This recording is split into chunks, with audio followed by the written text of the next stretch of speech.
You ever dance with the devil in the pale moonlight? I always ask that of all my prey. I just like the sound of it.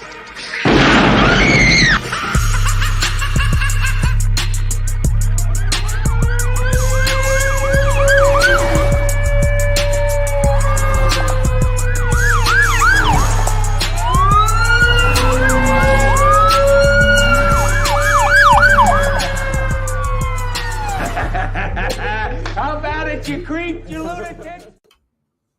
Good morning, Raider Nation.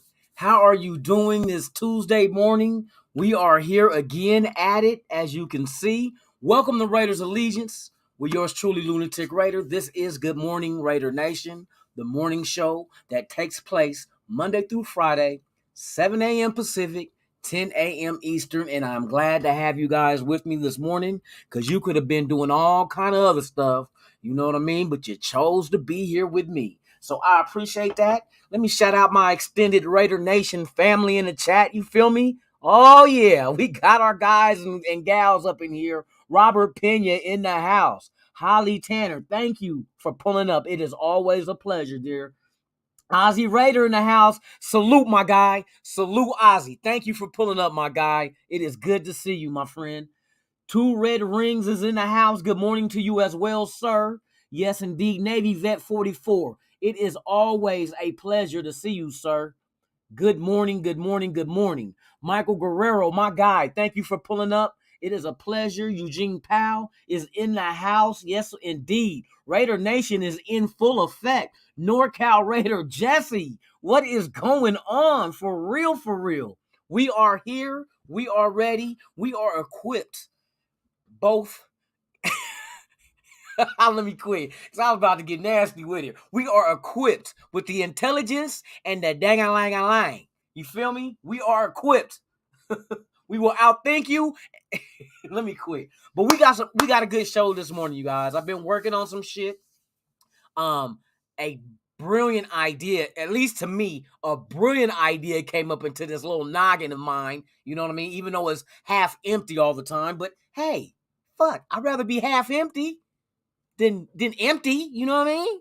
I'd rather do that shit. Fucking for real. Glenn Bailey in the house, man. What is up, man? Good morning. Thank you for pulling up this morning. For real. I'm gonna wait a minute because as usual, while the countdown's going on here on this channel, that's when I send out all the links, you know, to all the Facebook groups and Twitter and Discord and shit. So I just give it a couple of minutes. Just let the link let it breathe. You know what I mean? Let that motherfucker breathe. And cheers to Raider Nation. Hold on, we got to get the shield on there, right? Cheers to Raider Nation. It is a Raider Nation silver and black morning every morning. It doesn't matter what other sport you like. Silver and black is the most dominant of them all. You know what I mean? There is no sport like football. I don't care. I don't care. Nope. You can't go into the postseason. Ain't no best of 5, best of 7. It's either you win or you go the fuck home. You know what I mean? Ain't nothing like football. I'm telling you. We got our other sports that we like, that we watch and cheer for, but it's not this. It's a whole different motherfucking breed. You feel me? Dominique 5 in the house, man. Thank you for pulling up, my guy. Good morning to you. Good morning to you. So, yes, indeed. Today's a good show.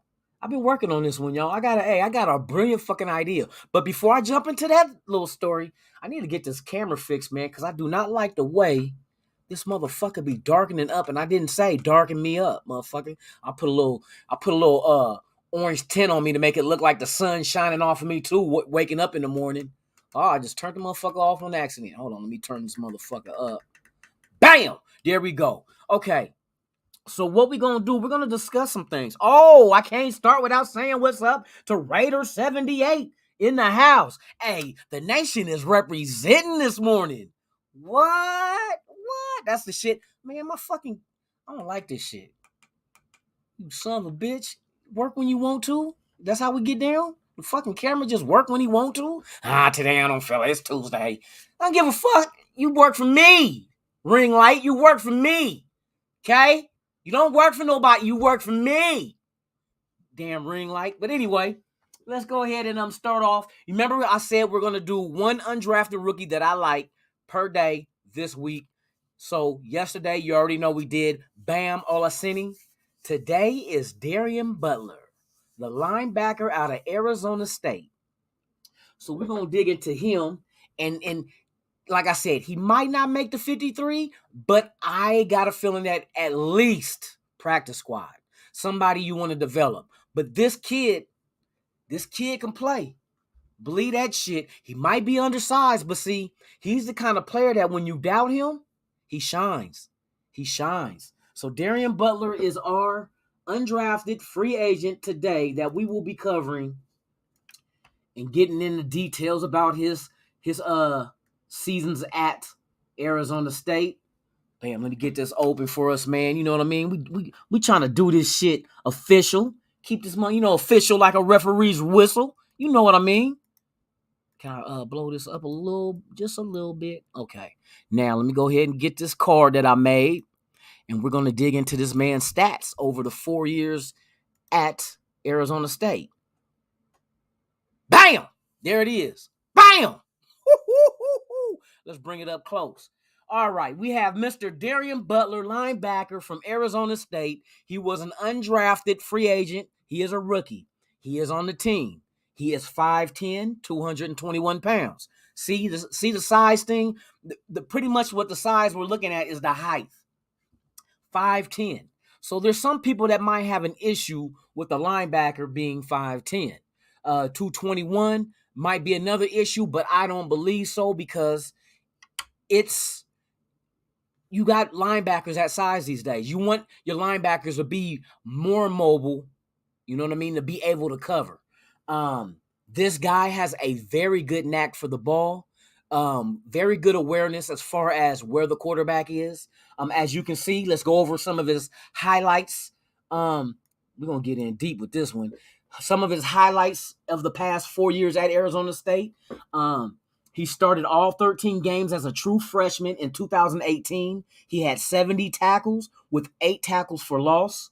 He led the team in 2019 with 90 tackles, 6.5 tackles for loss, and 3 forced fumbles in 13 games.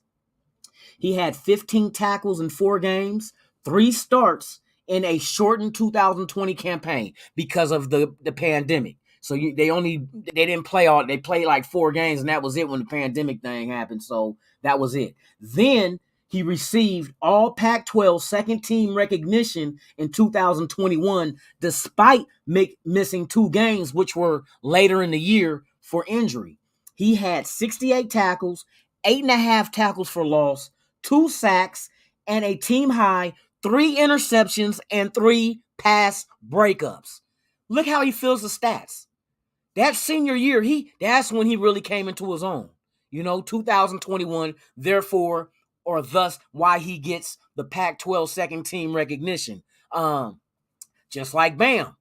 A lot of these accolades people overlook that later on in their career, you can see them develop in college. Bam Olaseni was another one, because don't forget, he made second team all Pac-12 also and helped Utah lead the Pac-12 in rushing at 216 yards a game. So these guys they develop. So now it's time for them to come to the next stage, which is the professional realm of the NFL, and have our coaches coach them up. That's it. Coach him up. But he has talent, even for his size. But that 2020, this past season that he had, that was a tremendous season as far as throwing stats in every category you can think of for a linebacker. I mean, come on, man. 68 tackles, 8.5 for loss, 2 sacks, 3 interceptions, and 3 pass breakups. That dude can cover. You know what I mean? And he got very good awareness of where the ball is and what the quarterback is doing. Because I watched this game film, and I'm not going to show no game film anymore, guys, because these suckers be trying to penalize me for that shit. But yes, man. Yes, the game is becoming more and more about the pass. It's a passing league, like I said. So you need to have the defenders to guard against that. Hey, shout out to Ozzie Raider, man. Hey, for real. Exactly. That's the thing I see. So you don't really need that real big, bulked up Rolando McClain type of linebacker anymore. You know what I mean? You want guys that can really move around sideline to sideline, really. You know what I mean? And if you ever go watch Darian Butler's film, go watch him at Arizona State last season. Watch how this guy just stares down the quarterback, but he's aware. And he got quick movement. I like his feet. Very quick feet for a linebacker, but then again, he does not have to tote around all that weight. So quickness should be a strength in his game at 5'10", 221. You know what I mean? But yes, indeed. Yes, indeed. That is exactly correct, Ozzy. I agree. You know what I mean? Agile and being quick-footed. You need that. You know what I mean? Because especially, you're not going to always be in a nickel. You know what I mean? You're not going to always be in a nickel, but it's good and safe to know that you do have athletes at linebacker position that can help out when needed. You know what I mean? So with that being said, man, Mr. Darian Butler, shout out to Pyro in mid-sentence. That's my guy, though. Pyro, thank you for pulling up, my guy. It is I appreciate you, man. Hey, Rolando McClain is straight bleh, for real. That was a wasted pick. The best highlight he had is when he suplexed somebody and got a penalty. Unnecessary roughness. Come on now. This ain't the fucking WWE. But hey, we no longer have to worry about that anymore. We have a competent front office, competent coaches that can lead this team to where we're trying to get to. So we don't have to worry about the dumbass picks, because I know character is going to be one of the factors that the front office looks at when it comes to free agents, undrafted, as well as draft picks. Notice what guys are on this team right now, and let's check this out. How many players on this team? We got 90 motherfuckers on this team right now that we know of have character flaws. I'll wait. Who has character flaws on this team right now? You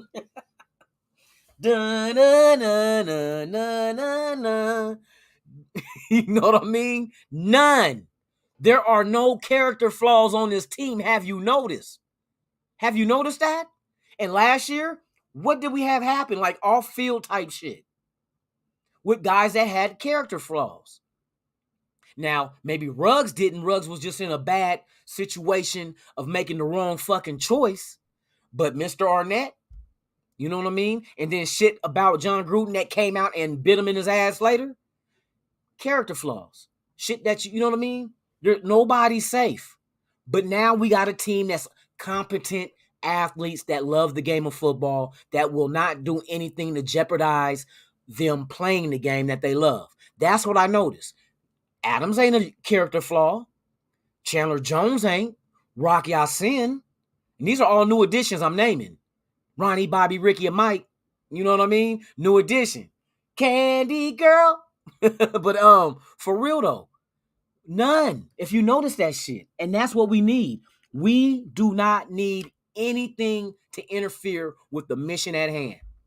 And that is the Super Bowl. We're not going to take nothing less. No, you went out and built a team like this, even though we're not at our full potential. I think our team will be full potential next year, but I think that'll be above everybody else once next year gets here with all those draft picks, more free agents, and you make the right decisions as far as undrafteds go and releasing and signing players. This team has more potential to be greater than what it will be this year, hands down.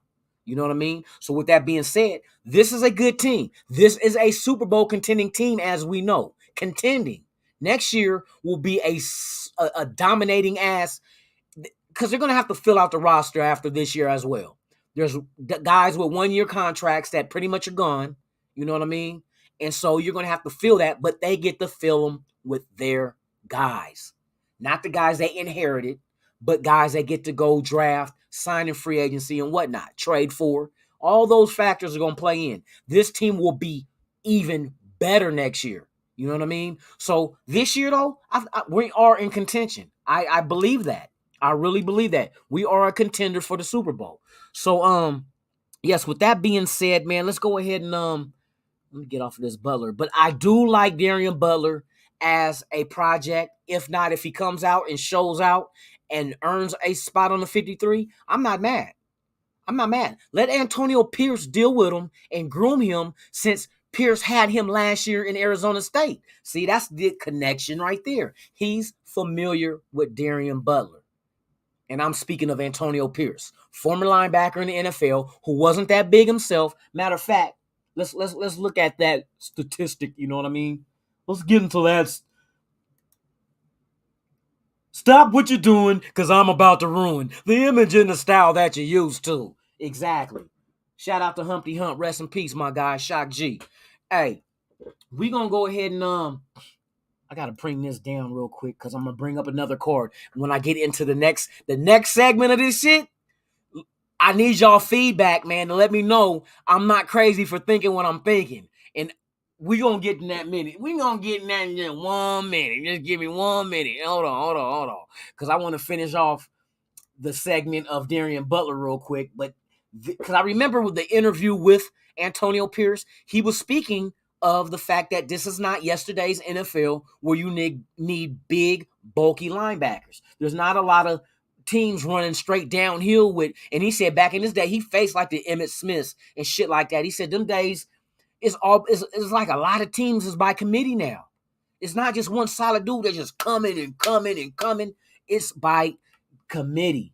It is by committee. So let me, I want to see what Antonio Pierce, when he played the game, I should have told him Wikipedia. But according to Wikipedia. Shut up, lady. Okay. So Antonio Pierce back in his playing day, look, 6'1", 238. That's not a big fucking difference. That's not a big difference. You know what I mean? Couple of inches. And height, I'm telling you, that can fool you. Because I'm going to tell you like this. This is going to be funny as shit, but this is real talk. Peyton Manning got like 5 inches of forehead. So his eye level is about the same of a guy that's 6'3". You know what I mean? He might be 6'5" or whatever the fuck he was, but his eye level is still the size of a 6'3", because you got to remember, he had that forehead, man. He had that motherfucking Dr. Frankenstein, or shit, Frankenstein, not Dr. Frankenstein forehead for real. And yes, the front office, man, I'm juiced. I'm excited because I know what these guys got going, man, and we're in good hands. We're in very good hands. You know what I mean? It's no more doubting. Oh, do they know what they're doing? And there's a reason why Mark Davis went and got these guys from New England. I know they're hated rivals of ours because of the Tuck rule and Tom Brady, but you gotta call a spade a spade. They're a championship team with 6 motherfucking Super Bowls. 6 Super Bowl wins. Let me change that, because they played in 8 because they lost 2 to New York. Was it 2 to New York? 2 to New York and 1 to fucking Philly, wasn't it? So they played. Oh shit, I think so. Hey, they went out and handpicked the right guys for what we needed to get done. Okay, what did Sue tweet? You know I got him on Twitter, man. I'm about to oh shit, hold on, we about to go there right now. You get me all juice and get me all fuzzy and moist and shit this morning. I didn't even drink my beer yet, man. I said cheers, but didn't even take no drink. Oh, and I had it in the freezer too, so it was ice cold. Okay. And Ndamukong Suh. Let's see what you said, guy. Hey, I seen him on the on what was it, ESPN yesterday? What? What, Van City? Don't you do that to me. Oh, hold on. I know he said the Raiders could be fun. I was watching all that shit yesterday. Did you guys hear the interview when he was on ESPN yesterday? Did you guys hear it? Or do you want to hear it again? You know what? Let's hear that shit again. Or I'm gonna throw out another team. This is my new bet. Duncan, how about the Raiders? $20 million in cap space right now. Rebuilt offense to compete in the AFC West. We love that tax situation. And interior defensive line, to me, jumps out as a real need on this team because, of course, you got Max Crosby and Chandler Jones on the outside. What do you think? I like it, to be honest with you. Chandler Jones and Max Crosby. I was watch this the other day. it's an interesting opportunity for sure. We'll see where it kind of ends up, but it could be. Now, let me stop it. He said he was texting both Max Crosby and Chandler Jones the other day. Both of them. Then he said something that was peculiar. He said, we'll see where it goes. So to me, or let me see, let me make sure, let me get it verbatim. Let me make sure I get it word for word. Ends up, but it could be kind of ends up, but. Now watch this shit. Listen to this real close. Exchanging messages with him the other day. It's an interesting opportunity for sure. We'll see where it kind of ends up. We'll see where it kind of ends up. Hold on. To end up anywhere must mean you started, right? You started in order to end up somewhere. You can't just sit there and not end up anywhere. So he says,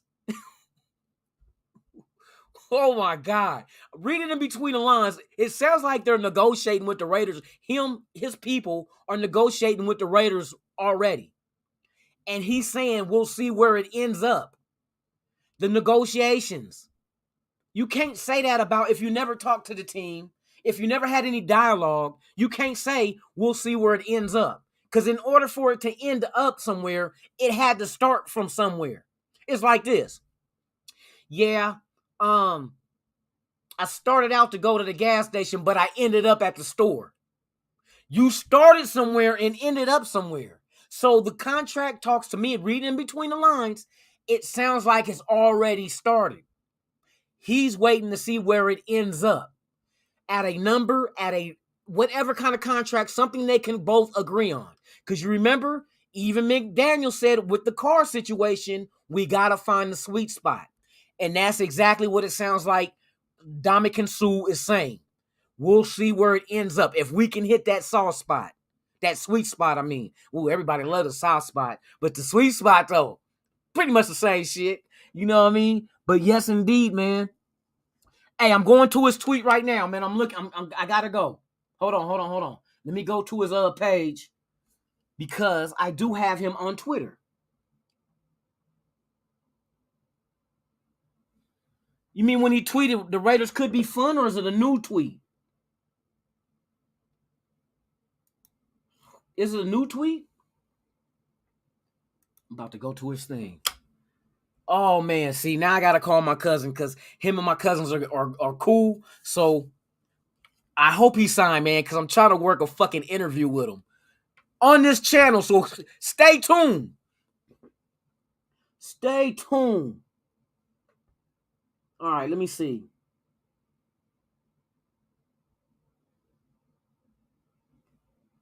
That's back in September. I need a current tweet 1 hour ago. Raiders could be fun. Oh, yeah. Yes, he did say that. And he tweeted that shit an hour ago. Hey, do not be surprised. I know it's got to be in the works.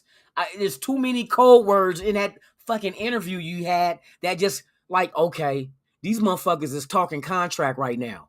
They are really talking contract. And for those that don't know the tweet, let me go ahead and I'm gonna post it up and let me know if this is the one you're talking about.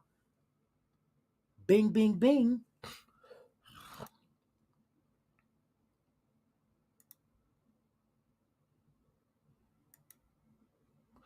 This tweet right here. See this right here? Raiders could be fun. He's answering back to Adam Schefter about where he could end up landing. It looks like, because you remember he came out yesterday and said that it looks like the Bucs are out of it. We knew that when they signed what's his name? And then we knew Brown stepped out of it. And he doesn't really want to be in California. And he mentioned that on the show because of the tax. The state income tax is 12.3% in his tax bracket. They're taking 12% of his check. That's why I said we won't have to offer him as much as a team in California would just to go ahead and have him walk away with the same amount. We did it with Adams. We did it with Adams for real. You know what I mean? And then Renfro pretty much got the same shit that Kupp got Because don't forget, Cup is getting hit with 12.3. California, LA. I'm telling you, us being in Nevada is the best thing ever. Even though Sue did play in Tampa Bay, they have no state income tax as well, but they already signed their guy at defensive tackle. So we know it's not him. So let this shit happen. Hey, let's speak this shit into fruition, everybody. Let's speak this shit. Let's fucking go. For real. Man. Let's go.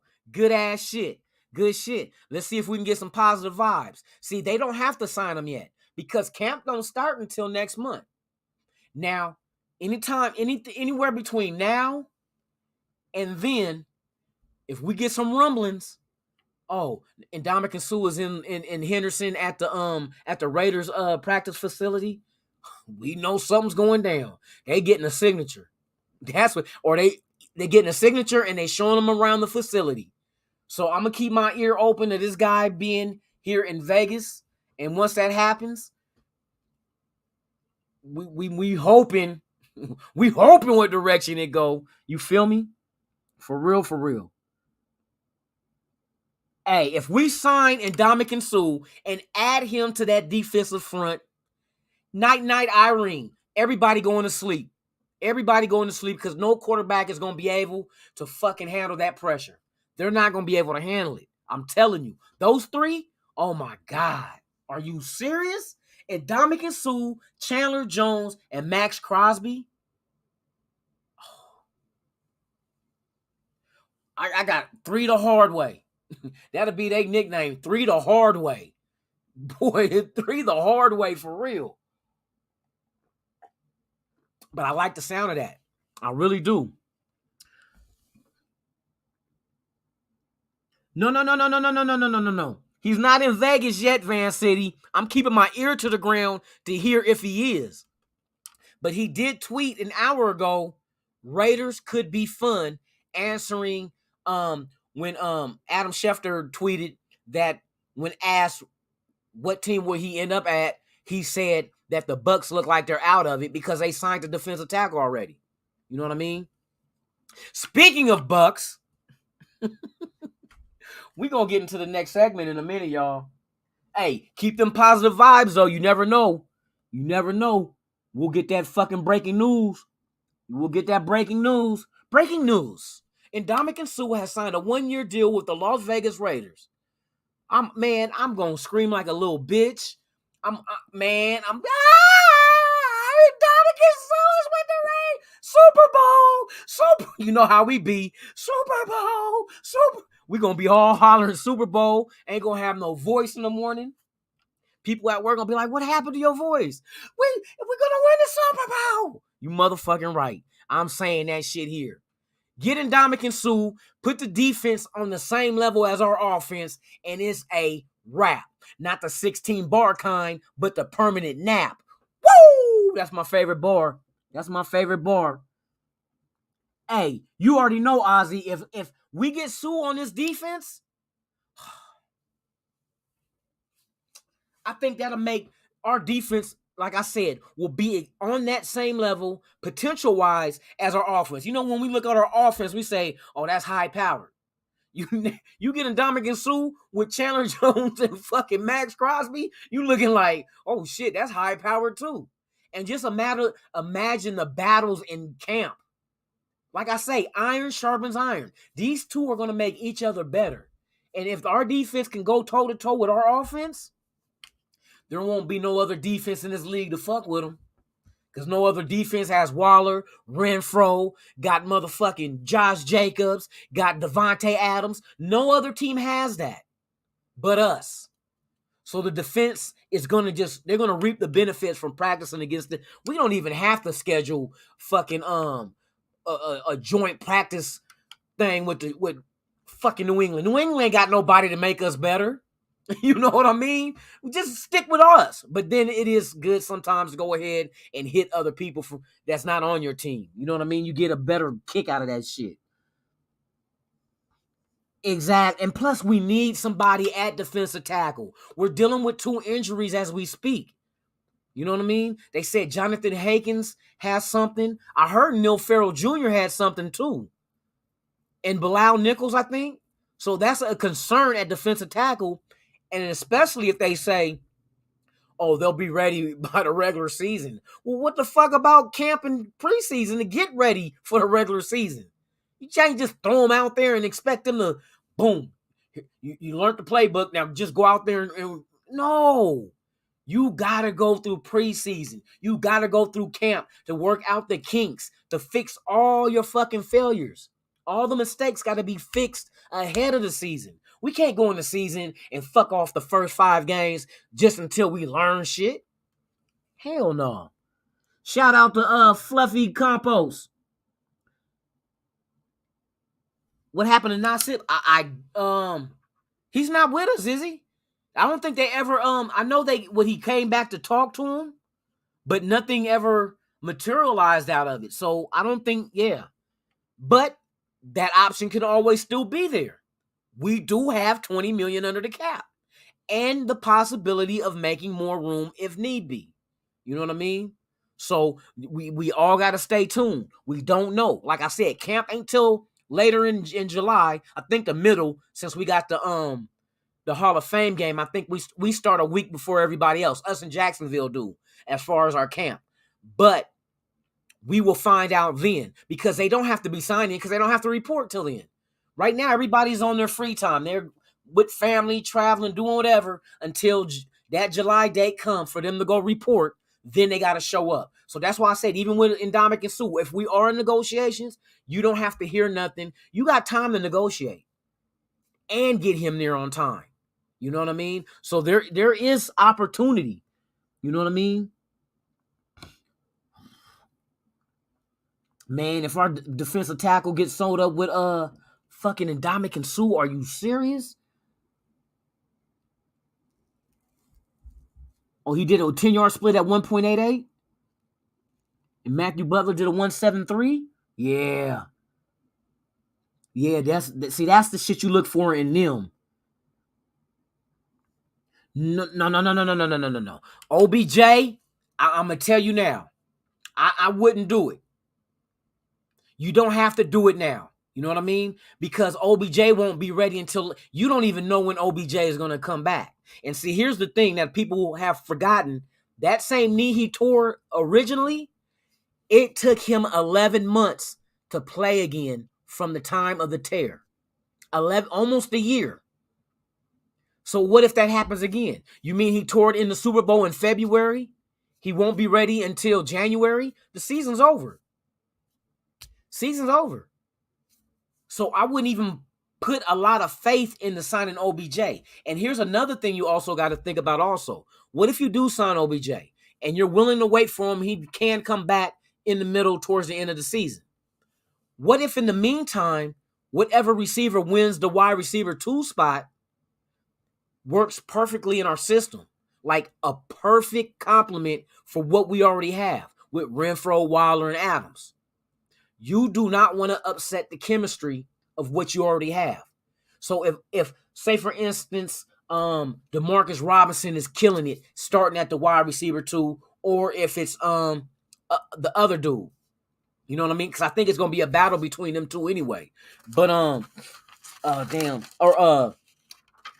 Cole and Demarcus Robinson, those two I think are gonna battle for that starting spot at wide receiver 2. But what if the one that wins that spot gets in there and he works perfectly for what McDaniels is trying to do?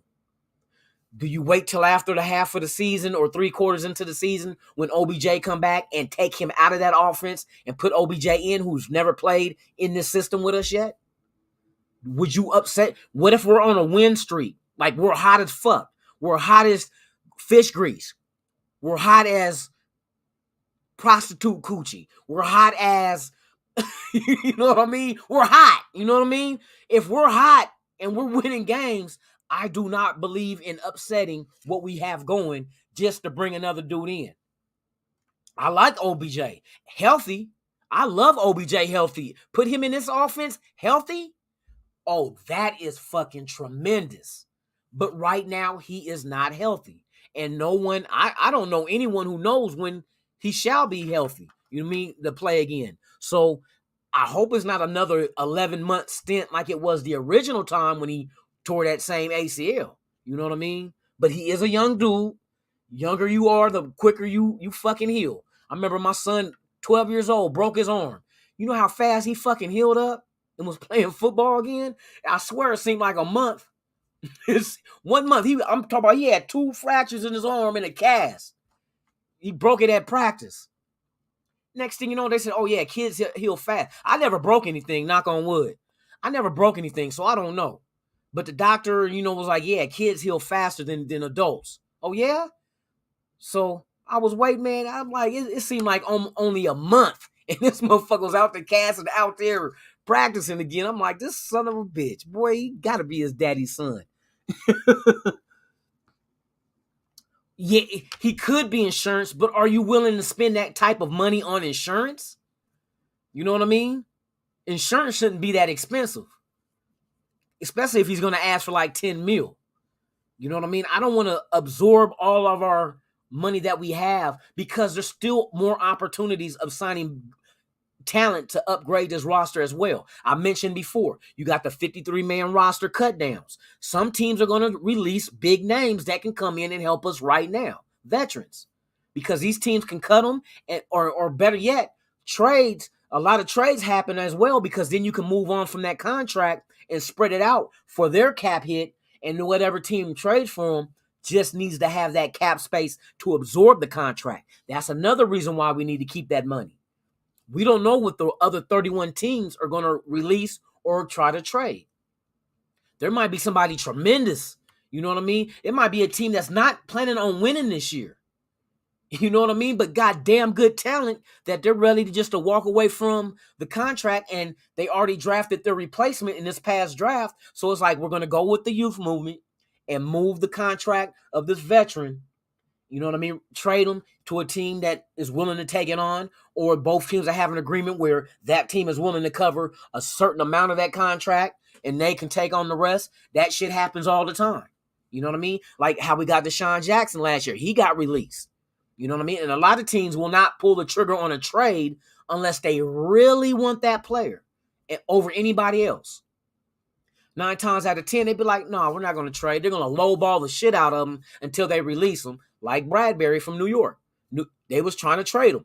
They could not find a suitable trade partner that was not lowballing them, so they ended up releasing them. That shit's going to happen when 53 come down, because when it's time to cut down to your final roster, you're going to try to get assets for players that you have on your roster. And there's going to be trades. Oh, yeah. There's going to be some trades. Everybody's not going to wait for you to not, you know what I mean, be able to trade them and then release them. No, because then that player is a free agent, and then he can go anywhere he wants to. But if you trade for him, he's with you. You got him. So we just got to wait and see how this shit unfolds. But we are in very good standings. Our finances are cool.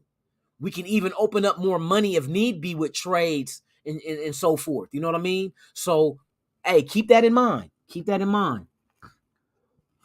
Also, keep in mind we have only $3 million right now next year in the cap space from this year too. So we may not. Hey, here's another thing, Ozzy. What I'm projecting the do after this year, since we're kind of behind, the pandemic is kind of like behind us now, and things can get back to normal, and the NFL can generate more money. I assume, and this is my assumption, right now they're guessing that the cap can jump up anywhere from 15 to 20 mil. I'm going to go out on a ledge and say minimum 22. I believe right now the cap is at $208 million per team. I think the cap is going, I think this season is going to boom. It's so much excitement. Everybody who's a fan of whatever team is excited because every team made a move.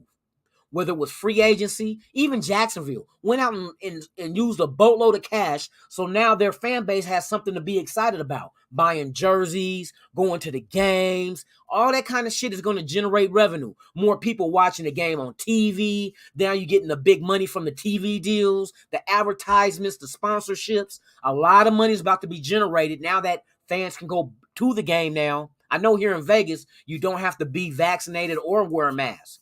So last year it was like you had to be vaccinated. And so a lot of people didn't want to get vaccinated, so they sold their tickets You know what I mean? And sold them to visiting fans, which there is nothing inside Allegiant Stadium selling visiting fans merchandise. So there's money lost.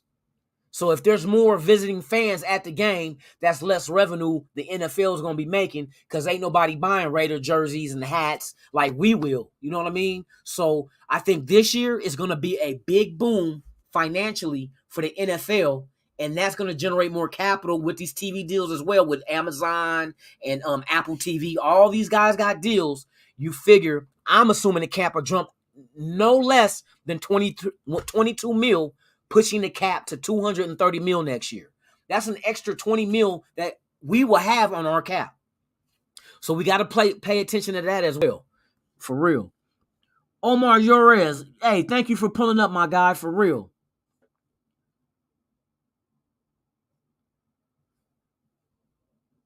Who else we got? Oh, Queen Raider Ed is in the house. Good morning, Queen. Hold on, we got to do it right. Good morning, Queen. She's here. Hey, thank you for pulling up. It's a pleasure to have you here, dear. For real. We got Courtney in the house. Yep, they did say the cap going back up. Yes, it is. Because you're correct on that after this year. And that's what's going to happen, because it went up this year. Don't forget they had to go back. See, that's why. See, a lot of people don't remember that we had gotten rid of. Remember when we traded away all our offensive line? Because that was the money they were trying to pull and put back on the team and try to go cheap there, because when the pandemic happened, the fucking salary cap went backwards because nobody could go to the game. Remember, initially, no fans was there. So they were generating no capital. And what the NFL has is an emergency reserve of money in case something like this happens. And I think they got 2 years worth. Because the same thing they did with building Allegiant Stadium was they had 2 years of finances to cover, because of something that going bad, to cover everything and keep the building going. You know what I mean? So that's the NFL's little thing too. They had money put up. You got to have that nest egg in case something happens. Anything can go down. You got to be ready for the inevitable. You know what I mean? The unexpected, all that shit you got to have that planned into the finances. So all that's taken care of. Now that things are getting back to normal, come on now, Amazon is paying billions a year to have Thursday night football. Billions for the next, I think, 11 years. Hold on. We're going to let me find this out real quick. Like I said, I do not like giving out misinformation. How much is the Amazon and NFL contract for Thursday night football? $1 billion per season. Listen. According to CNBC, the technology giant is paying $1 billion per season for the exclusive rights. Amazon's deal will now run 11 years, matching the length of the Sunday and Monday packages acquired by Disney, Comcast, Viacom CBS, and Fox. The Prime Video package is for 15 Thursday night games and 1 preseason game each season. Hear that? $1 billion a year for 11 years. That's $11 billion the NFL is getting just for for Thursday night football. Thursday night football. I'm telling you, they killing it. Amazon came out and they made it rain. Boy, I felt like getting naked. Like, oh, they making it rain. Let me quit. But yeah, boy, they made it rain on the NFL. So the cap is definitely going up. It's going up. Like I said, they projected 15 to 20 mil. I say minimum 22. 22 and whatever happens this season. And like I said, it's going to be a big boom. And like, for instance, when we got Davante Adams, how many Davante Adams jerseys you think sold? How many Chandler Jones jerseys is going to sell?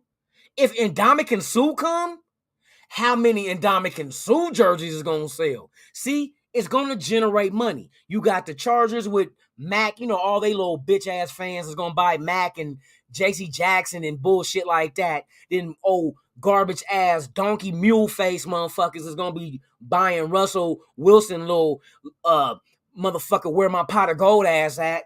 You know what I mean? So, with that being said, man, for real, decent proposal. $11 billion. $1 billion a year for 11 years is what Amazon is paying for Thursday night football. for Thursday night fucking football. And look, Amazon Prime is only what? $14 a month? I got it. I don't even know. I think I pay that much. $14 a month. And people like, think about that's a good ass deal. Because there's 4 Thursdays in a month. Sometimes you might get lucky with 5. You know what I mean? Depending on how the month's starting in.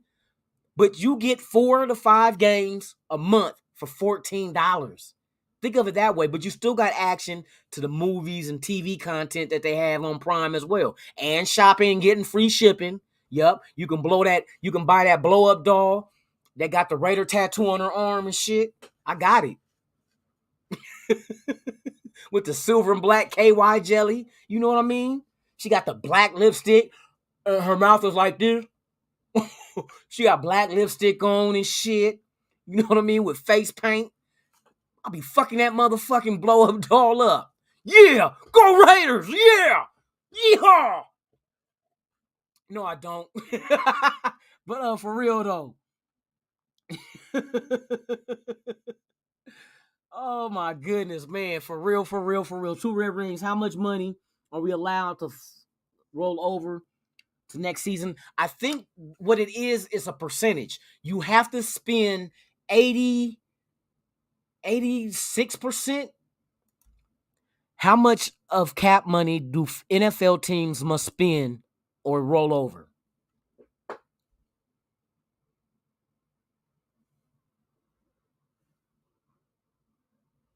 Okay, I'm going to tell you what it is. I'm about to read this shit right now. I got it listed. They say, how much cap space can an NFL team roll over? Among the 5 teams that rolled over more than $10 million last year, the Jags, Browns, Eagles, Jets, and Titans, all but the Eagles, are doing exactly that.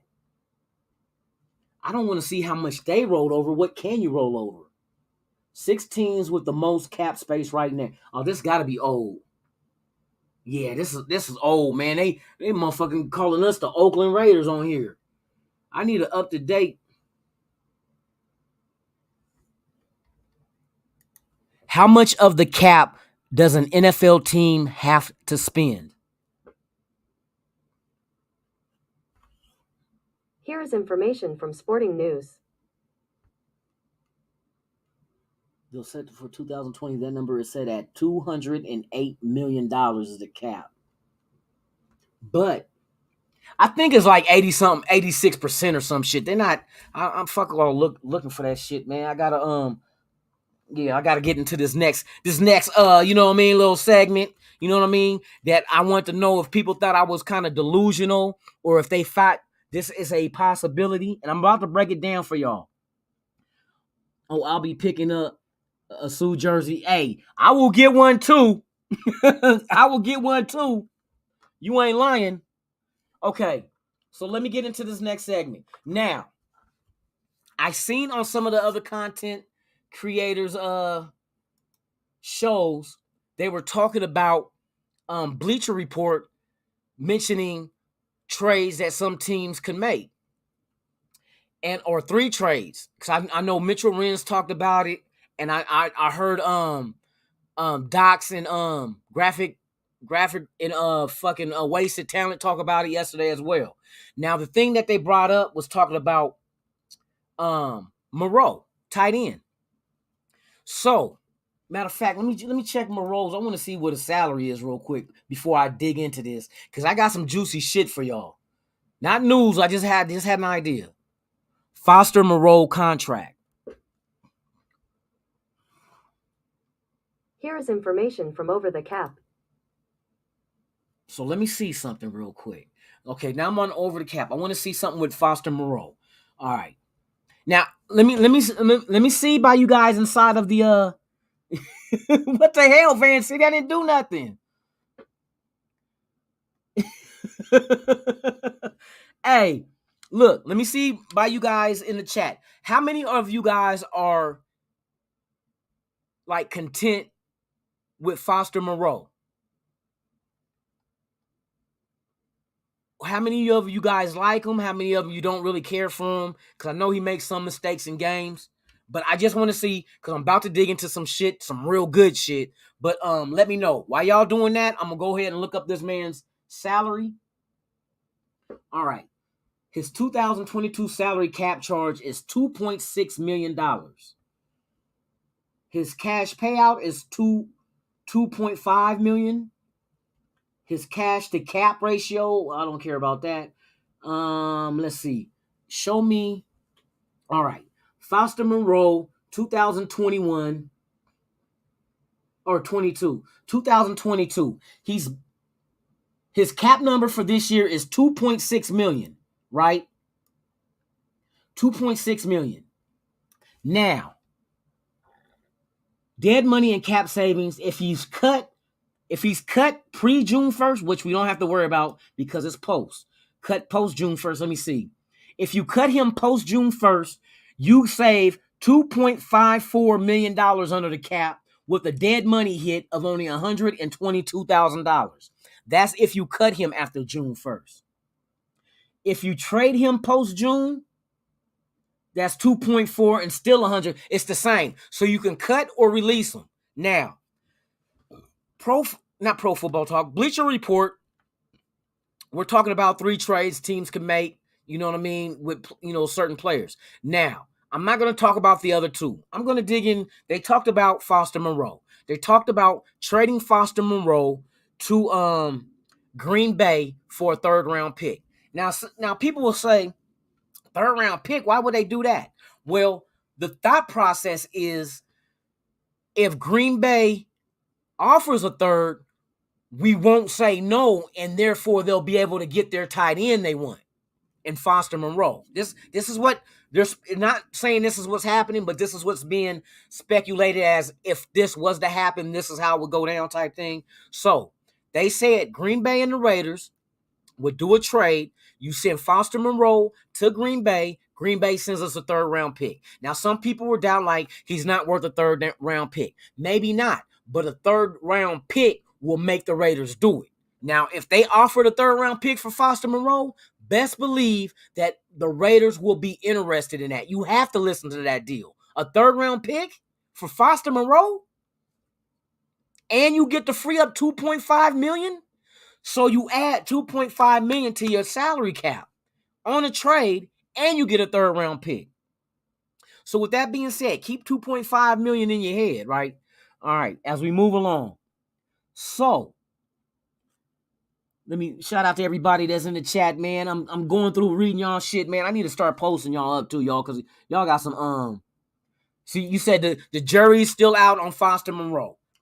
Okay, I get that and I understand it, and I know there's a lot of people that's discontent with him, and rightfully so. There's times that he drops balls, no balls, nigga. He dropped balls. There's times where he dropped balls in his jaws. There's times that he dropped balls in a game that, and sometimes he makes good catches, but he's not consistent with it like that. Now, with that being said, $2.5 million, you trade him, you get a 3rd-round pick, and you free up $2.5 million to add to your cap space right now. So, if that were to happen, now follow me, follow this trail. I'm about to get it. Matter of fact, let me set up this shit that I got for y'all. Follow this motherfucking trail with me. I'm about to give it all to y'all raw and uncut. Where you at, man? One momento, please. Un momento. I'll be right back with y'all I'm trying to get this.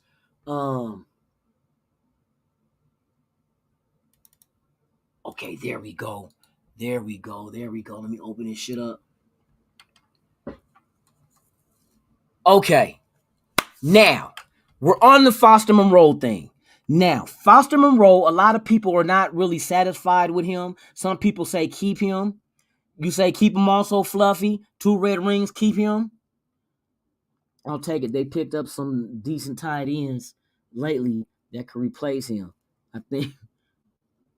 Okay, see, now Courtney, you're on to something, but this is where I'm going to go with it. I was just thinking about this shit. Okay, we're talking about tight ends now. Now, you guys remember when they interviewed? Matter of fact, let me pull that up real quick and see if I can. Where is my link? God dang, that motherfucker. Okay, so we know 2.5. We don't need that motherfucker right here. Let me get rid of this shit. Where did I want to go to? Let me pull this up real quick.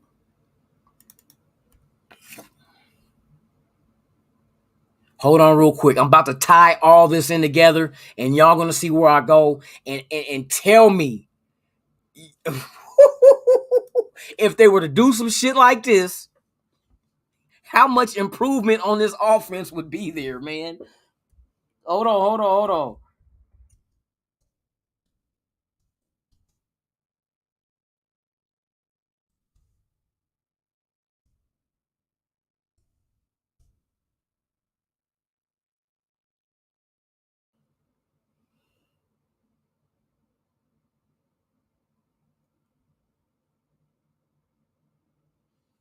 Okay, so let me see. Is he on here? What I'm looking for? Okay, no. So we're just gonna go my route with this shit. We're gonna do it my way.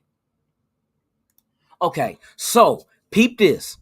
Say the Raiders do trade Foster Monroe to Green Bay. I'll take a third. I'll take a fourth. But I know the third is meant to go ahead and make it hard for the Raiders to say no. Because just imagine, we get a third, then we have a first, a second, 2/3, a fourth, 3 5s, a 6, 2 7s. That's a lot of draft capital that you can use to move up in the draft to grab certain individuals that you really can plug into your offense or defense on this team next year in the draft. Or it is capital you can use to trade for players on other teams to add to your team to make them legitimate Super Bowl winning contenders, like the Rams did. Remember the Rams went out there and made trades. They got fuck they draft picks. You know what I mean? But we don't have to mortgage the future. We can package shit up with the excess of draft picks that we do have. So you would have the multiple rounds. You go 1, 2, 2 3s, 1 4, 3 5s, 1 6, 2 7s in next year's draft. That is ammunition that you can go to either move up or trade for somebody, correct? Okay, now let's just say, hey, Sultan, you wanna pull up real quick? I'm about to get into some shit real quick, man. I want to know your thoughts. I want to make sure that my lunatic sickness didn't go ahead and take over my cerebral cortex and cause me from being able to analyze shit correctly from a vision of a man who has no vision, therefore using my third eye. Did you comprehend that? If you want to pull up, man, I'm about to throw this link out there because I want to know. I thought about this shit today, like, wait a fucking minute.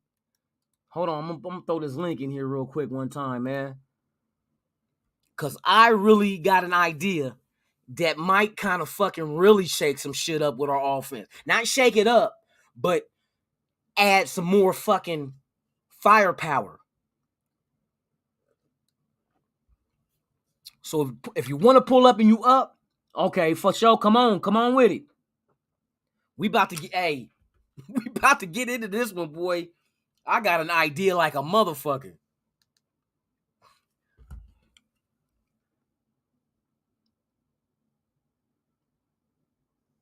Cap goes up with extra draft capital, could go ahead and get Debo if he's available, but we would have the assets and the money to do it. Can you imagine that, motherfucker? And see, it would make sense because we're an AFC team, but you would have to give the Niners something they cannot say no to. Just like if Green Bay offered a third for Foster Monroe, that's something that will be hard to say no to. Because he was, a 5th round pick?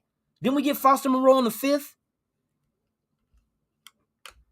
It's hard to say no. That's you increase the value of that player by 2 rounds. And you don't have to you can package a 3 with a 1 or a 1-3-5 and bam, you might be top 10 or, you know what I mean, depending on where we're going to be at. We probably be at the bottom anyway because we about to whoop everybody ass. But, man, I got some shit for y'all, though. Oh, my God. Oh my God, I got some shit. I've been thinking about this shit, man. So just say, for instance, okay, I got my boy Sultan up in here, man. I'm about to bring him in here. Sultan, What's cracking, brother? What's good? okay. Now, have you heard what Bleacher Report was putting out, like for every team 3 trades that they should look into making? You seen that? Nah. I just pulled up right now. What are we talking about? I think it was yesterday. They were talking about potential trades that teams should think about making, and I'm talking about Foster Monroe right now. They were saying that we should offer Foster Monroe to Green Bay, and Green Bay give us a 3rd round pick. Now, a lot of people say a 3rd round pick is too high for them, but what they were saying was Green Bay would offer a 3rd to really force our hand to make us not say no to the trade, because they need a tight end. So they said that about Foster? No, that's not a real trade scenario. Is what Bleacher Report was saying what teams should do, and Foster was one of the players along with Kenyon Drake, and there was, who else was it? Kenyon Drake, Foster Monroe, and I forgot the fuck who else. But talking about Foster, and this is what I started thinking about was like, would you, if they offered you a 3rd round pick for Foster Monroe, would you take that deal? Shit. I mean, I would, but it's like we already kind of light on tight end right now. We got Darren Waller, Jacob Hollister, and Foster Monroe. I think Nick Bowers might make the practice squad because Jacob Hollister kind of takes over as the best blocking tight end on the team right now. But he's also got a lot of production as far as touchdowns is concerned. Okay. And so when you're looking at like receiving tight ends, yeah, I feel like we would need Foster, but a 3rd, that's actually a it's reach hard to for say them. no to, right? You can't say no to that. That's a reach for them. You know what I mean?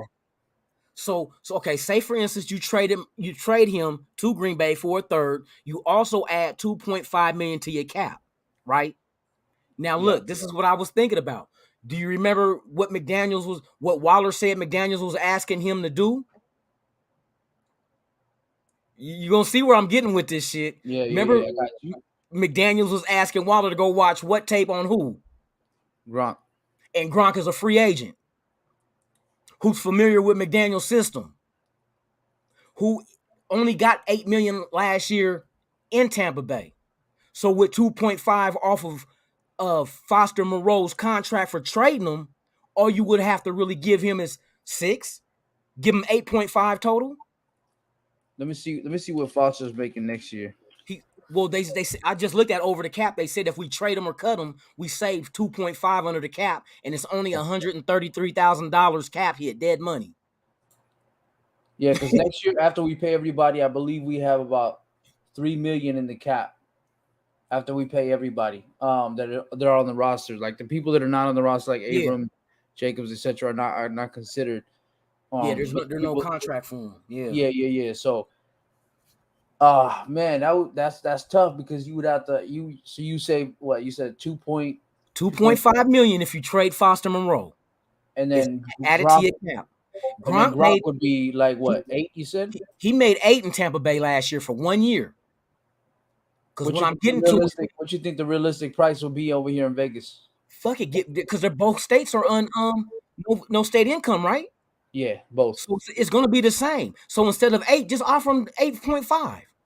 So you're really taking $6 million off your cap right now and adding a 2.5 from Foster Monroe getting traded. Give him 8.5. Give him 0.5 mil more than he made last year. 1 year. Yeah, for sure, man. But they would have to free up some space next year, because if you're gonna sign him, depending on what you're trying to do, if you're just sign him for this year, yeah, I don't know if that's what you. Is that what just 1 year. This just this year. That's it. Okay, then yeah, that works, because if you were to sign him for multiple years, no, yeah, you would have to free up some more money, because we're looking at $3 million next year. Yes, plus the 2.5 that you're saving. I'm talking about 1 year. Now let me flash this thing up real quick. I'm gonna bring this little chart I made. Now, this is the stats from last year, which I use both of them because they're more evenly matched with the amount of games and so forth due to injury with Waller and so forth. Yeah. And you look at it, they both had 50. They had 55 receptions. Gronk had 102 yards. Waller only had, or not only, but 665 with a 12.1 average, and Gronk at 14.6, 6 TDs for him, Waller with 2. Now imagine those two as our 2 tight end set. Yeah, that'd be crazy. That'd be crazy. But you know what? I'm gonna play devil's advocate though, right? Oh shit. This is a stat. This is these are the stats for last year, right? Yeah. All right. So these are not the healthy stats. Let's just say that our playbook was the reasoning for his touchdowns being so low, and also because he missed 6 games, right? Right. So I guess you would kind of say they even out a little bit. Exactly. Now imagine both of them in our new system, and Gronk has the experience in it. Yeah. And rather than Waller having to watch tape now, he can sit there and ask him in his face. Yep. I was thinking, I'm like, man, Gronk is still a free agent. I know he can go back to Tampa Bay, but if any other team would be a landing spot for him, why not the Raiders with fucking McDaniels and Brasillo and fucking Lombardi? You know what I mean? People he know already. Yeah, I'm with that, man. I'm with that. I say, hey, it's all about the dollar though, and if that's somebody they want, and if they trade Moreau. But I mean, it's all, you know what I mean? It's not real shit. It was just saying that a Bleacher Report was saying if there was, 3 players on every team to trade, this is one that the Raiders should think about. But if that was to happen, I started thinking, I said, oh my God, you put Waller and fucking Gronk on the fucking line together at dual. Oh my God. In a 2 tight end set with Adams and Renfro, and oh my God, are you serious? That's crazy. I just want to fly that by somebody because I was just thinking, I'm like, wait a minute, Gronk is still. No, it makes sense. It makes sense. Did you already talk about Sue? I just jumped in right now. Did you talk about Sue? No. Yeah, we talked about Sue earlier. What's your opinion on that one? You seen the little interview on ESPN, and then he tweeted out today that Raiders could be, sounds like fun. Man, I'm making supplication and prayers, man. I'm trying to get him over here. You know? Hey, for real. That's another thing to get excited about on the defensive side. I'm just hoping it ain't a money grab to get into another team, right? Tell everybody like, oh, yo, the Raiders is gonna be fun. This and I'm praying, bro. That we need them. We need them, bro. You know what I mean? At this point, we don't got Jonathan Hankins. We don't know when he's coming back, right? And then Bilal for sure will be back by week 1, but Jonathan Hankins there's no word on that. So we just need Sue at this point, bro. The thing is with Bilal missing everything until week 1, he's missing camp, he's missing preseason in a new system on a new team. That's you know what I mean? Yeah, for sure. And like I said, if they do, and what it sounded like, I went back and watched the interview when they were talking to him about that. The way he spoke, he made it seem like we are currently in negotiations with him because he said we'll see where it ends up. And I said, in order to end up somewhere, you must start from somewhere. So I think they've already started contract negotiation. Yeah, he's just kind of teasing everybody at this point. Man, he knows what he's talking about. Yep. Because he don't want to go to California because he talked about the state income tax at 12.3%. You know what I mean? That's a big hit on your paycheck. 12.3, that's like one of the highest in the nation. You know what I mean? California is crazy right now with homes, and that's why the fuck I moved. You know what I mean? That's why the fuck I got out there, because of that. And I know these players when they make X amount of dollars and they get in that other tax bracket, they like, man, fuck this. They taking 12.3% of what I'm making.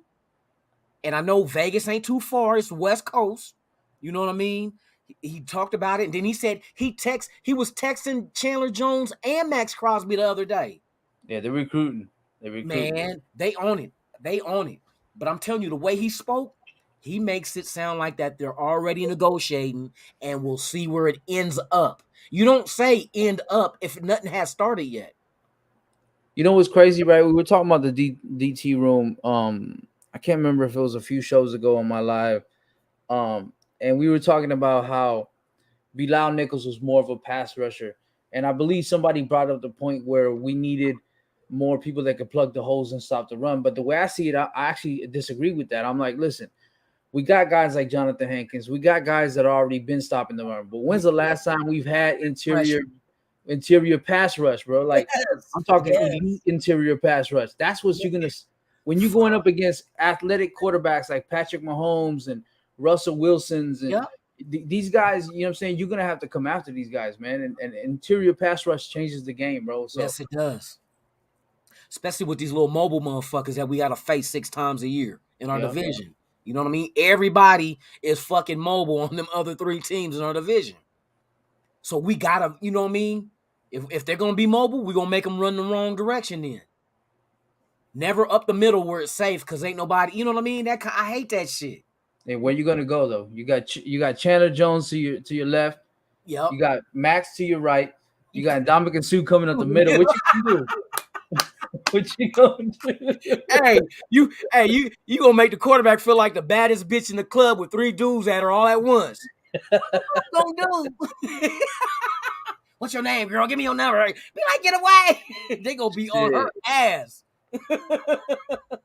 Oh, Russell Wilson and them, boy, you better get some good ass motherfucking shoes. Shit, straight up. Better dig in that turf and be able to get away. But I don't see where you gonna go. And you know what I thought about with Abram, especially playing with these guys? Fucking use Abram as a spy on the quarterback. Mirror the quarterback. You don't want him to cover? If that quarterback goes left, you go left. Because these motherfuckers get antsy and they'll try to take off and run. And just let Abram pop their ass. You know he's a down the field thumper too, so you ain't got to worry about that. You mean? That's what I'm saying. I think that'll be a good thing for Abram to think about. Or for the defensive coordinator, Patrick Graham, to use him as a spy. Just mirror the quarterback in that situation. Yeah, I think Paul Gunther used Arden Key last time, right? Paul Gunther? Use him for that shit, right? Yeah, have him sitting back there spying or mirroring him. Mm-hmm. Yeah, well, we don't have Key, so fuck Key. But Abram, fuck Key. Abram will put a hit on the motherfucker, boy. Shit. Him and Russell Wilson about the same size? Oh, shit. That motherfucking chest plate gonna crack. I'll be like, hey, go hit his ass. Make him fumble. You got the green light. Go get his ass. And I think Abram will love that shit. Just squat down behind the line and just follow this motherfucker. Once he try to take off and run, you just beeline and just knock the fucking brakes off his ass. And you know who reminds me of Abram a lot on this team too? Who? I know we say leave it alone, but Dallin Levitt, man, that's a hard hitting dude, man. Hey, like I said, some dudes got strengths and weaknesses. Everybody does. You know what I mean? It's just they can't cover, but they can hit like a motherfucker. But you know what's crazy? We broke down the 53-man roster. We cut it from 81 that it currently had on the depth chart to 53 on one of my lives the other night. I was here. Yeah, and so we was debating on whether it was Roderick Teamer. One of them had to go. Roderick Teamer and Dallin Levitt. And me and Gravy went with Dallin Levitt, kept keeping Dallin Levitt. Yeah, they motherfuckers like, oh, get rid of him. Because I think at the end of the day, when you're looking at that third strong safety, he's going to be playing special teams anyway. Yeah. And who's a better special teams player? That's Dallin Levitt. You know what I mean? So it's exactly. Yeah. Plus they give him that contract too. So hell yeah, shit. I mean, hell, whatever works. Just like when you guys are cutting off like Bam and Darren Butler, I'm like, I wouldn't threaten it because it's like shit. They just go to the practice squad and coach them up. Hell, we can carry 16 on there now. Yeah, that's facts. I mean, the UDFAs anyway. I mean, so like I said, it's not even a risk. Not even a risk. I mean, it's not a high risk and high reward. It's a low risk, high reward because you didn't spend a draft capital on them. They're getting paid cheap, and you pretty much since they're undrafted, ain't nobody gonna steal them off your practice squad and put them on their 53 anyway. So you can sit there and develop them. That'd be your little projects. Let Antonio Pierce have his project with him since he know dude. Let Brasillo have his way with that sound. Pause. Let Brasillo go ahead and groom Bam. You know what I mean? Let that be their projects. Let McDaniels have like Chase Garbers.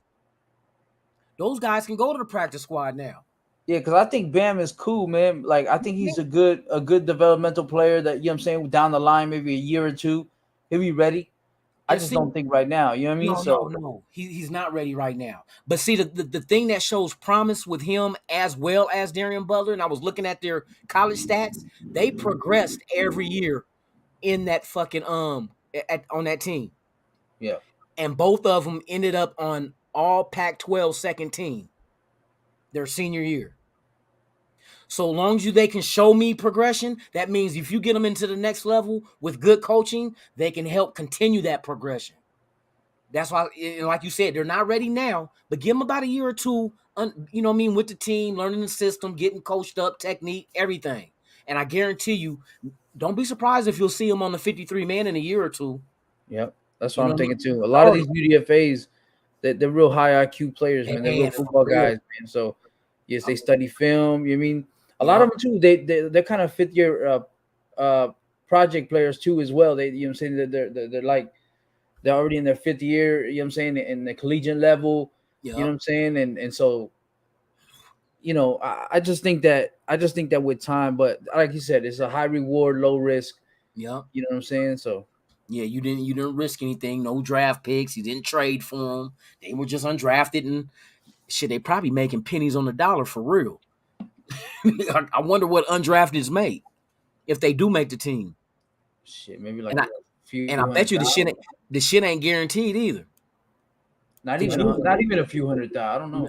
Yeah, it's got to be low because you got to a lot of times they're the ones that you move when you make roster moves to bring in somebody. You got to release somebody, and it's usually them. Practice squad. You know what I mean? So we'll see though. We'll see how this unless they ball out though, because I know. we think that they got a lot of high hopes for Isaiah Palamao.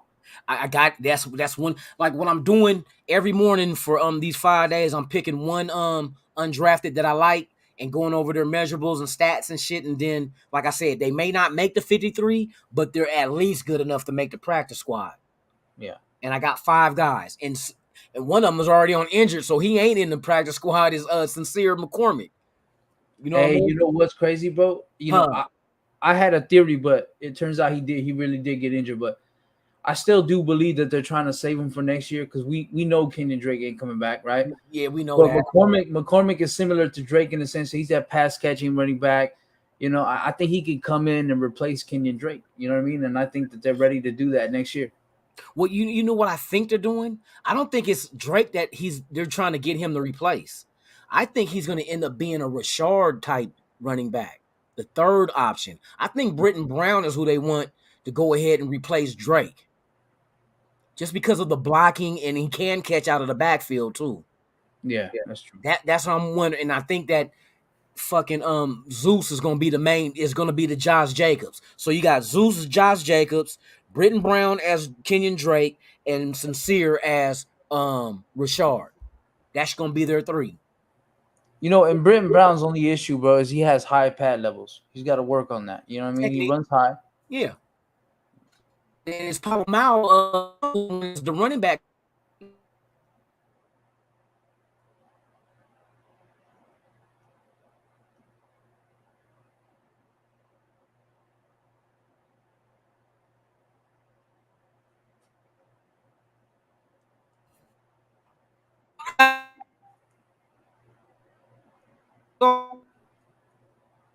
So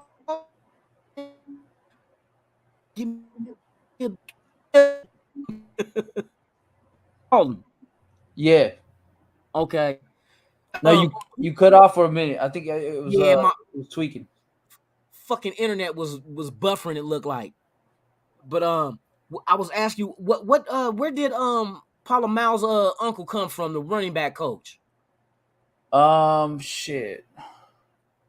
I just want to see what his pedigree is as far as who his wasn't he from nah, that was our linebackers. I was gonna say, wasn't he from Arizona State? Nah. No. Let me see. Antonio Pierce. I'm just curious, trying to see what, him as the running back coach, who was under what players he had and how were they? Okay, so wait, he was okay, let me see. He was with the Vikings running back coach last year. Shit. And then he was with UCLA before that. With your boy Champagne? No, let me quit. Not Champagne, but Charbonnet. Renee. Oh, wait a minute. So last year UCLA? No. So he was 2017 to 2021 with the Vikings, Okay. and then before that, it was UCLA before that. Yeah. Okay, so Britton Brown's there then. I Nah, was trying to find a little connection, but he has fucking he's the running back. He was the running back coach with the Vikings. Yeah, running back coach for the Vikings. Oh, shit. Vikings had they running game was good. Who they have last year? What's his name? Fucking didn't his brother came out this year in the draft, didn't he? Fuck, man, I be hating this brain farts, man, for real. Dalvin Cook. Yeah, Cook. Yeah. So shit. Yeah. Okay. Hey, you get a pass with me, shit. That's something to look at. Like, okay, you see what Dalvin Cook could do, and then what his younger brother was coming out. So where did his brother go to? I forgot who he got drafted by. James Cook.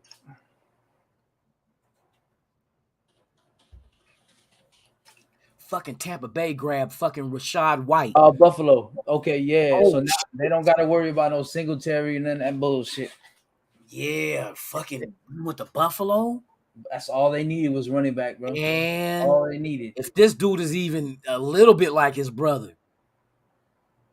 Oh shit, that might be but yeah, Buffalo might be solid, man. I'm gonna make a claim right now, bro. Coming out of this draft, I think the top 3 running backs is gonna be Zamir White, James Cook, and what's that old boy that I be drafting all the time on these fantasy shits? Damn, I just picked him last night too. Wait a minute, you picking the rookie running backs that's gonna do something this year? Is it Brees? Or Bryce? There's one that I like, and I know he went to a team that's good for him. Fuck, I was hoping to rate, and he's good out the backfield catching and running, and he's a big running back. Fucking height wise, it's Rashad. It's Brees Hall from the Jets. Brees Hall, okay. Rachaad White. Rachaad White is good. Arizona State went to Tampa Bay, and I was hoping we grab him. That dude right there in that system with Tampa Bay. Yeah. That motherfucker is a receiver as well as a running back the way he played. He got good hands. But, hey, I'm satisfied with Zeus. Let Zeus go ahead and bust them 4 foes. You already know, bro. I was actually looking at Zeus and Rachaad White prior to, like, the draft and shit. I was looking at both of them on the PFF mock draft simulations. Yeah. Both of them, they both had good film, man. I like both those running backs.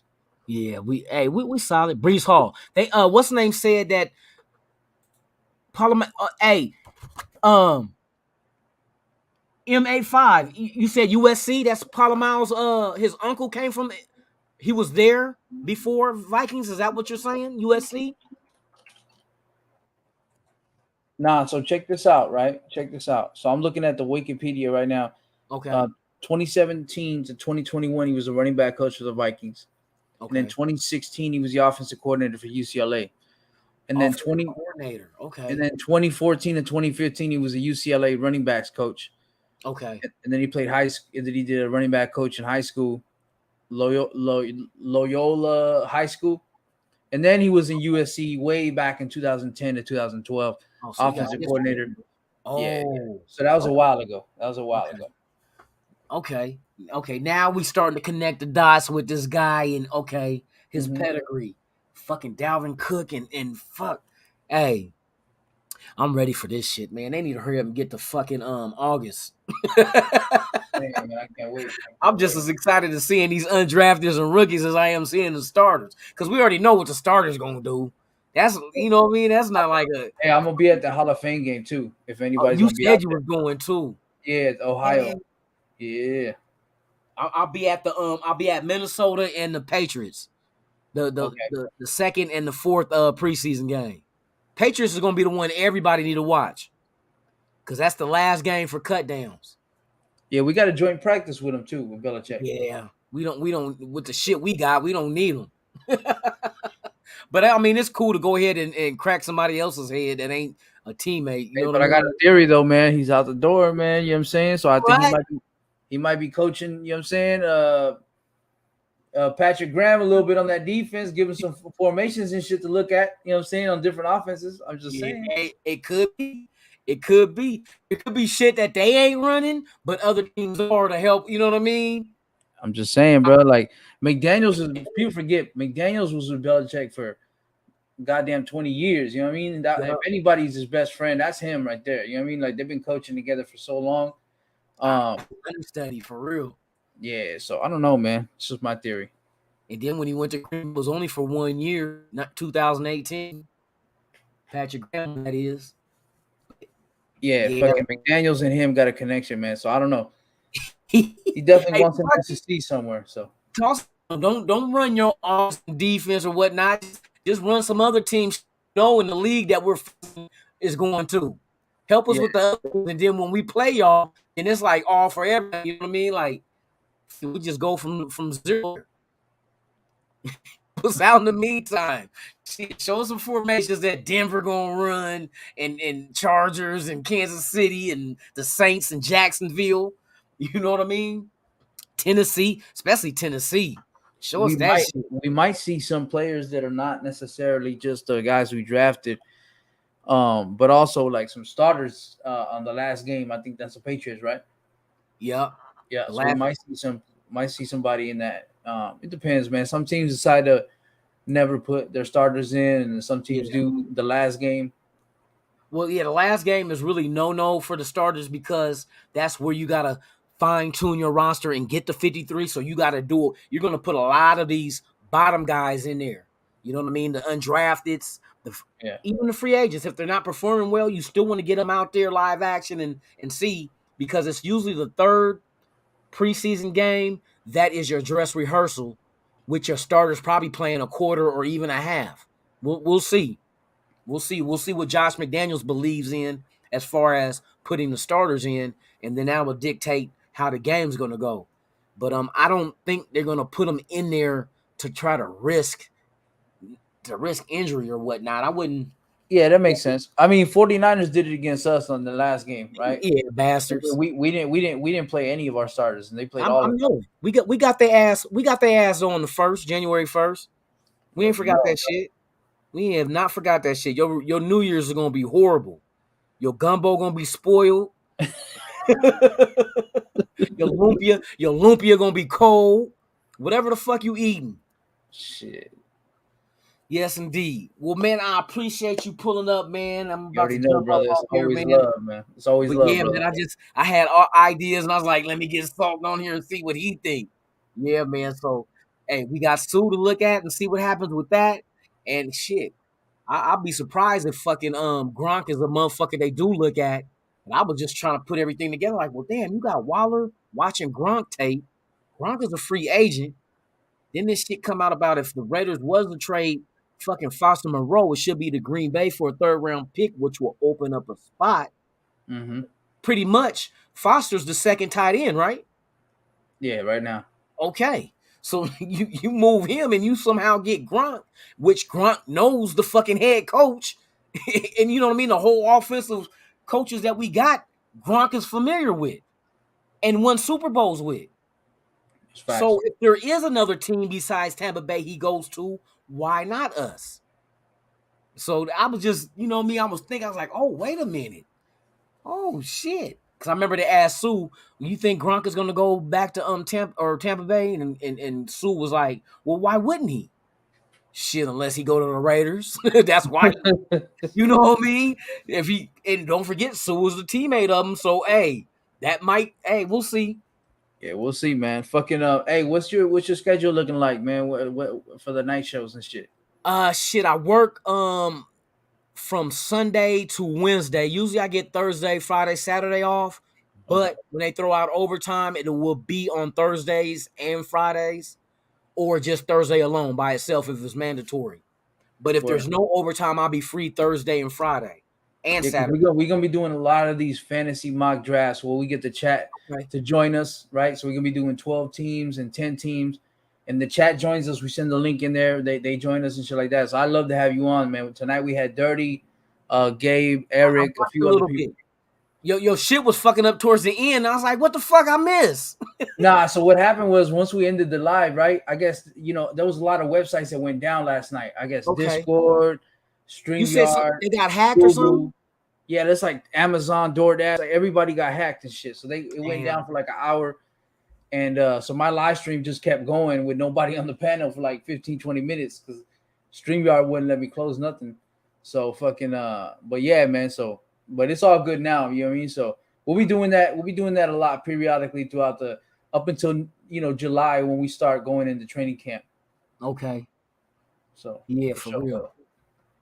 Hey, I see you in there, Courtney. You say your big brother's a Niner fan. Yeah, you bet the shit out of him.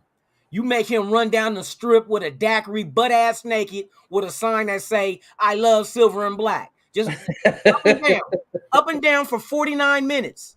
He a Niner fan. 49 minutes go up and down the strip. Either he gonna make it or he going to jail. There's gonna be a lot of people going to jail after that night, man. There's gonna be a whole bunch of Niners just laying in the street. Fights like a motherfucker, man. Yeah.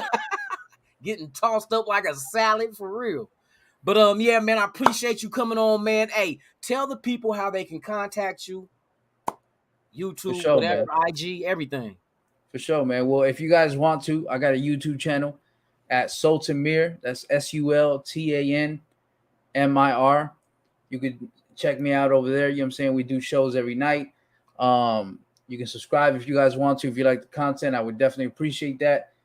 You can also find me on IG at Sultan Mir Beats.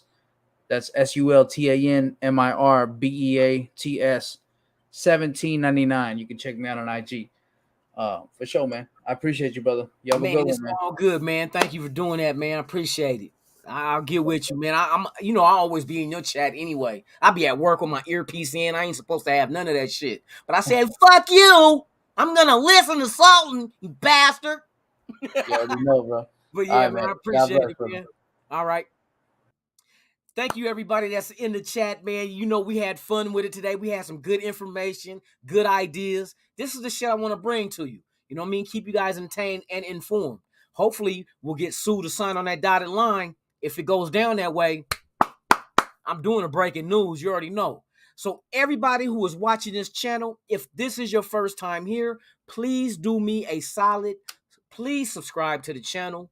Hit the like button. Knock the hell out of that notification bell so you can be notified of all the content I release, even breaking news. I like to thank each and every one of my chat friends, my extended Raider Nation family for hanging out with your boy Lunatic Raider. I really appreciate it, man. Thank you for the support. Shout out to my guy Sultan Mir for pulling up and getting in on this talk, man, of shit. Hey, shit is going down, man. I don't know what it is, but it's too quiet on the home front. Sue leaking out some shit. You got Max Crosby and Chandler Jones tweeting back and forth with Sue. Sue saying we'll see how things end up.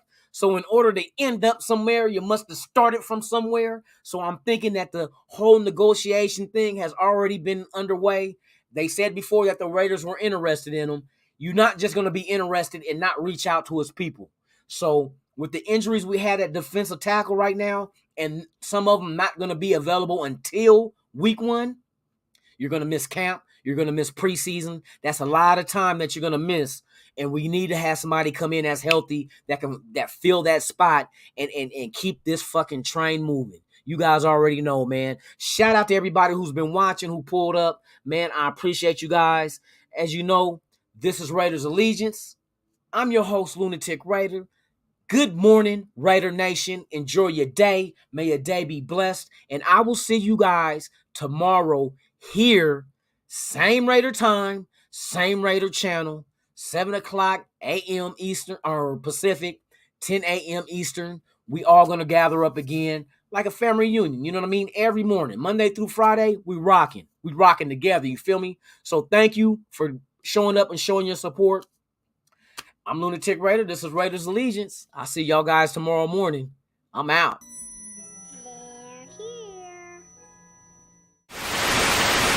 ever dance with the devil in the pale moonlight?